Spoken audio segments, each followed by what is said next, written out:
we have been focusing on the effects of the fall armyworm on farmers and on many farms across the country. And today, Prince Appiah tells the effect of the absence of warehouses on farmers and the interventions being employed to ensure that the fall armyworm is rid of farms. David Ayamfo is a farmer at Edidwan in the Mampo municipality. He has over 30 years of experience in maize cultivation. His farming journey has been dogged by challenges with storage. During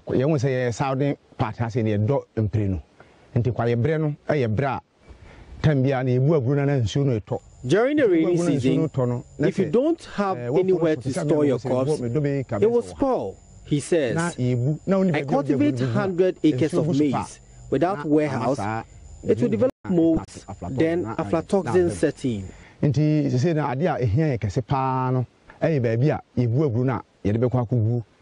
Ayamfo's story reflects those of many other farmers like Gordon Odro, with 40 years farming behind him. He has had to reduce maize cultivation by 30% in the minor planting season due to challenges to drying his harvest. For that long time I've been farming, the problem we had from the very beginning is still hanging on us. The problem of aflatoxin. It has been a big challenge to me. We dry it on tarpaulins whilst it's raining. You will be drying the major seasonal produce whilst the rains are coming. You can't get the time to go to the farm to continue with the minor seasonal produce and then be at home at the same time drying the maize. Ghana has a shortfall in maize production of about 9% to 15% of national requirements, and that is projected to increase, according to Ghana's Millennium Development Authority. Maize contamination by aflatoxins is a danger to public health, besides its serious implication on the crop as a potential export commodity. So what are authorities doing? This is where we spread the aflasive. Here is senior agronomist at the United States Agency for International Development, Hansen Agbozo, of the agency's Agricultural Development and Value Chain Enhancement, talks about experimented new chemical interventions. So this field, as we stand before it, has been treated with aflasive material that is able to work into the soil and neutralize the aflatoxin situation. The mind that the chemical that is released through aflatoxin, which becomes a health issue, is resolved. So USAID is supporting us to do all these things. And this field will be using for all those trusts. At the end of when we harvest, they will subject it to aflatoxin test to know how far the aflasive that we apply to the field has worked. And if it works, that means we can expand the program. Dr. Marilyn Warburton is a United States Development Agriculture scientist affiliated to the Mississippi State University. She is on a joint mission with local scientists at CSIR to explore ways to address the aflatoxin challenge. They met in Kumasi for a 3-day training session on a topic breeding for aflatoxin resistance, from DNA extraction to data analysis. So we have created maize varieties that do not make the aflatoxin. They don't get the aflatoxin, but they grow only in our area. So we want those genes that are causing resistance to be moved into maize that will work in growing areas in Ghana. So my colleagues here at the Crop Research Institute will take my maize and will cross it to theirs. They will use the tools that we have developed in my laboratory that will allow my research to be extended to other countries where I couldn't grow things and I couldn't measure things.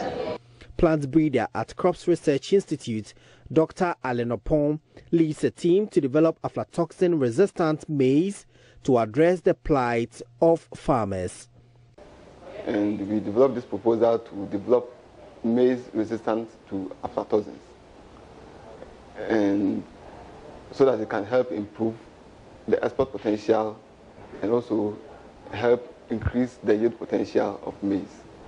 And since 2015, research has been going on. We've received germplasm, aflatoxin-resistant germplasm. We've been introgressing the resistant genes into our elite genotypes. And then we are also testing those embryo lines themselves and see if they are adaptable to environment. And then we do further developments and possibly release them as varieties for Ghanaian farmers.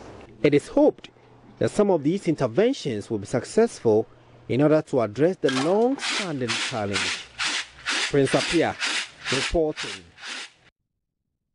Well, let's tell you about EcoBank's token generation, and it's 6:30 a.m.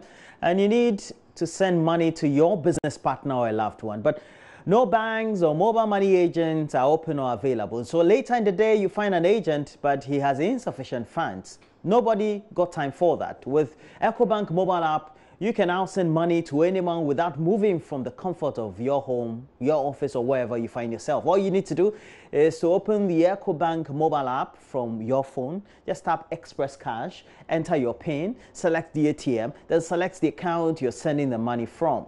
You will be required to enter, though, the amount in multiples of some 20 Ghana cedis and your PIN to confirm the transaction.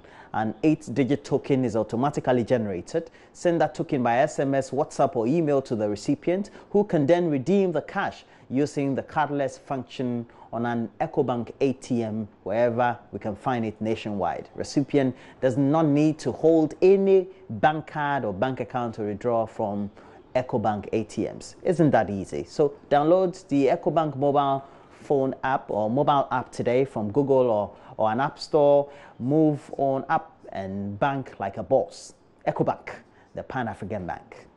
Now, if you're a journalist, and a world without journalists will be one in which powerful people easily would have taken the law into their own hands and eternally abused the vulnerable. So the Media Foundation for West Africa is presenting the West Africa Media Excellence Conference and Awards, and it is to inspire media excellence across West Africa. The event is coming over at the Movenpick Ambassador Hotel on the 28th of October 2017 at 6:30 p.m. Get ready to celebrate excellent journalism in West Africa.